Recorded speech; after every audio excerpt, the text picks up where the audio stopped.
Hey, Jay, great to have you in another class. Looking forward to working together and maybe seeing you in person on Thursdays if that time works for you. I hope it does. But wanted to send you a video here, week one, say hello and give you some feedback on what you've submitted in both response forums, which is great. You got some kind of overlapping themes as well that I think run through both of your responses. The first, and I want to highlight this in light of Matthew and what we're going to be seeing in it, is the way that Israel's life is fundamentally an unconditional gift of God. And it is often thought that saying it that way means that Israel is not accountable or that it doesn't really have to face consequences for the way that it lives. But you've shown how that's not at all the case. The way that God continuously gives life and being and memory to Israel over generations is not sort of incompatible with people's facing consequences for the way they live when they live unjustly or unrighteously or whatever. Quite the contrary. That's actually how God shapes the concrete life of Israel that actually survives over generations, molding it the way that a potter molds clay, partly through the consequences that the people endure that give shape to who survives, what is remembered, and what form Israel takes in a kind of ongoing, unfolding life on the earth. So just love how you've held those things in tension together. And this then also it kind of goes hand in hand with this is the hope of this life of the people of God that is this gift from God is not finally competitive with the hope of other peoples on the earth. Quite the contrary. You say this, I thought, eloquently at the end, is that you are quoting Isaiah here. I'm reading, I think, your first response forum. But you basically say that uh, I guess you're quoting Isaiah that aliens, foreigners will join them, attach themselves to the house of Jacob. So you say it this way: God promises this redemption is inclusive, and the connotation of inclusive here is especially the way that it will embrace people across what has historically been the social boundary between Israel and other peoples. And I think that's just a helpful note to strike here, especially at this stage in the course. What is perhaps maybe less obvious is that this hope of the Gentile peoples, this is especially clear in Matthew 12, really is at stake in what God is doing with Israel in its most internal and intimate spaces as well. It's not that hope for the Gentiles occurs only insofar as Israel's life begins to cross directly that boundary with Gentile peoples. Already, with what is unfolding internally in Israel's life, the hope of Gentile peoples is being cultivated.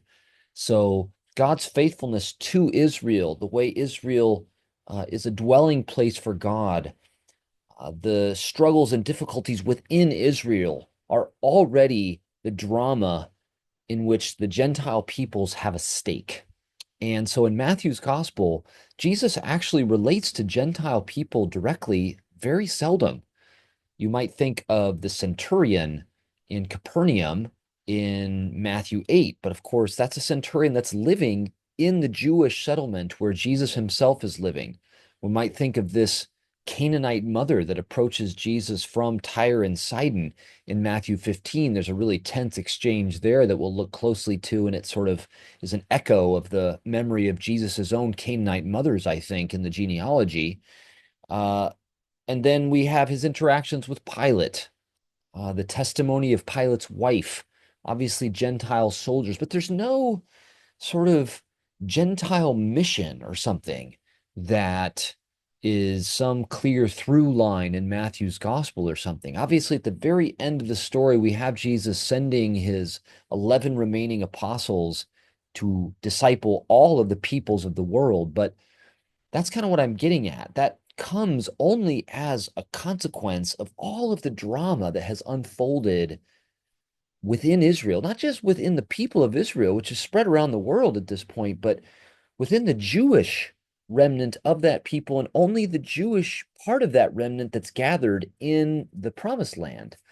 Those are the people that Jesus spends all of his time with, basically, in the drama of Matthew. And yet, that is the hope of all the peoples of the world and of all of the creation. So, that's just a kind of way to press even deeper into the helpful tension, but also, I think, harmony that you are seeing between the hope of Israel and the hope of Gentile peoples and who Israel is.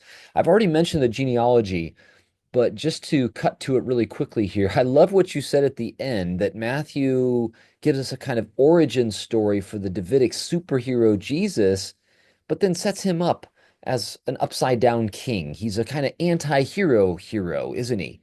By the light of this genealogy. And that's not really a departure from the biblical memory that is evoked by this genealogy of names. If we look into previous genealogies like that of First Chronicles, we see a very similar kind of substructure.